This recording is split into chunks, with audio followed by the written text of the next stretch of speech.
যেহেতু রাস্তা অবরোধ আইন শৃঙ্খলা রিলেটেড বিষয়, তাৎক্ষণিক সেখানে আইন শৃঙ্খলা বাহিনী ও ইপিজেড কর্তৃপক্ষ সমস্যার সমাধানের উদ্যোগ নিতে পারত, কিন্তু আমরা খেয়াল করে দেখেছি সেই সমস্যার সমাধানের কোনো উদ্যোগ ইপিজেড কর্তৃপক্ষ নেয়নি এবং আইন শৃঙ্খলা বাহিনী তাদেরকে কোনো ধরনের অনুরোধ অথবা তাদেরকে অবজ্ঞা না করেই আইন শৃঙ্খলা রক্ষাকারী বাহিনী তাদেরকে সেই রাস্তা অবরোধ করা অবস্থায় বিতাড়িত করার সিদ্ধান্ত নেয়।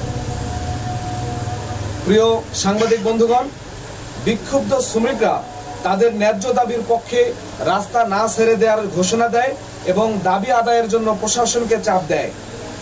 এতেই যৌথ বাহিনী আইন শৃঙ্খলা বাহিনী ক্ষিপ্ত হয়ে ওঠে এবং শ্রমিকদের উপর লাঠিচার্জ করে, সেই সাথে টিয়ার শেল নিক্ষেপ করে। আমরা দেখতে পাই এক পর্যায়ে যৌথ বাহিনীতে যারা ছিল তারা কারো উস্কানি অথবা ইন্ধনে অথবা নির্দেশে কোনো ধরনের অযাচিত ঘটনাকে কেন্দ্র করেই তারা সরাসরি গুলি বর্ষণ করে। এই গুলি বর্ষণের কারণে আমরা দেখতে পাই সেখানে হাবিবুর নামে একজন শ্রমিক তাৎক্ষণিক ওইখানে মারা যায় এবং আরো কয়েকজন গুলিবিদ্ধ হয়ে আশঙ্কাজনক অবস্থায় নীলফামারী সদর হাসপাতাল সহ রংপুর হসপিটালে ভর্তি হয়। প্রিয় সাংবাদিক বন্ধুগণ, আমরা জাতীয় নাগরিক পার্টি নীলফামারী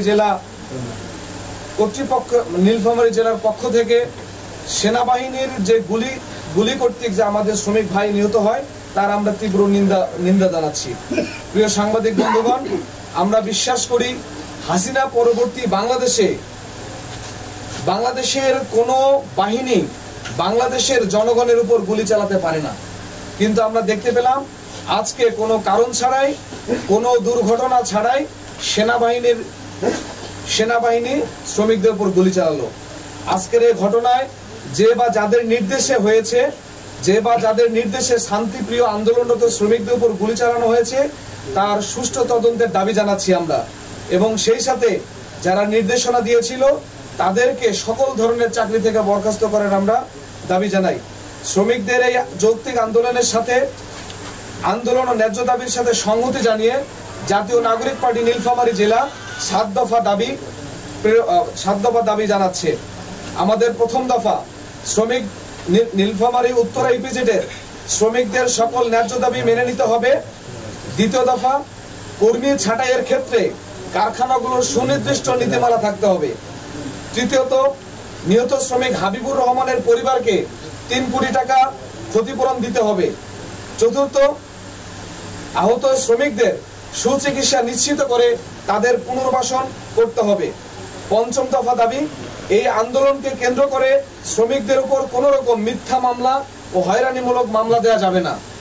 ষষ্ঠ দফা দাবি হচ্ছে গুলির নির্দেশদাতাকে শনাক্ত করে বিচার বিভাগীয় তদন্তের মাধ্যমে তাকে বিচারের আওতায় নিয়ে আসতে হবে। সর্বশেষ দফা দাবি হচ্ছে মানুষের প্রাণনাশ ঘটে এমন কোনো মরণাস্ত্র নীলফামারী জেলার কোথাও কোনো জায়গায় আইন শৃঙ্খলা রক্ষাকারী বাহিনী ব্যবহার করতে পারবে না। যেখানে গুলি করার কোনো কারণ ছিল না, যেখানে গুলির কোনো প্রয়োজন ছিল না, অযাচিতভাবে অতর্কিতভাবে গুলি করে একজন সাধারণ নিরীহ শ্রমিক হত্যা করেছে। আমরা তীব্র নিন্দা জানাই। সেই সাথে আমরা বিশ্বাস করি বাংলাদেশের সেনাবাহিনী বাংলাদেশের জনগণের পক্ষ থাকবে।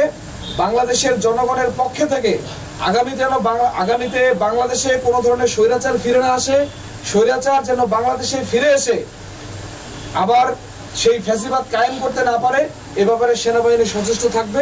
সেই সাথে আমরা আরেকটি দাবি করব,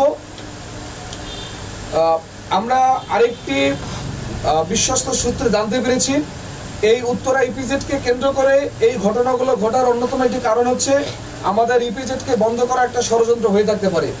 নীলফামারী ইপিজেড এটা উত্তরবঙ্গের মানুষের দীর্ঘদিনের আকাঙ্ক্ষার প্রতিফলন, আমাদের মানুষের অন্যতম একটা আয় রোজগারের এবং মানুষের উন্নতির অন্যতম একটা কারণ। এই ইপিজেডকে নিয়ে কোনো ধরনের যদি ষড়যন্ত্র হয়ে থাকে, এই ঘটনাকে কেন্দ্র করে কোনো কারখানা যদি বন্ধ করে দেওয়া হয়, কোনো অফিসারকে যদি এখান থেকে শাস্তিমূলক ব্যবস্থা নেওয়া না হয় এবং কারখানা বন্ধ করার পাশাপাশি যদি ইপিজেডকে বন্ধ করার প্রক্রিয়া চলে, তাহলে পুরো নীলফামারীবাসী আমরা এর প্রতিবাদ করব এবং রাস্তায় নামব। আমি আমার সংক্ষিপ্ত কথা শেষ করার আগে আরেকটু বিষয় বলতে চাই।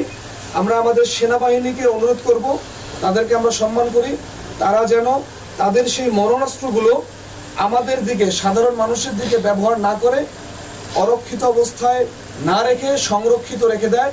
যারা আমাদের দেশকে নিয়ে ষড়যন্ত্র করে, যারা আমাদের দেশের উপর বিভিন্ন কিছু চাপিয়ে দিতে থাকে, তারা যেন ওই সব ষড়যন্ত্রকারীদের বিরুদ্ধে ব্যবহার করার জন্য প্রস্তুত থাকে।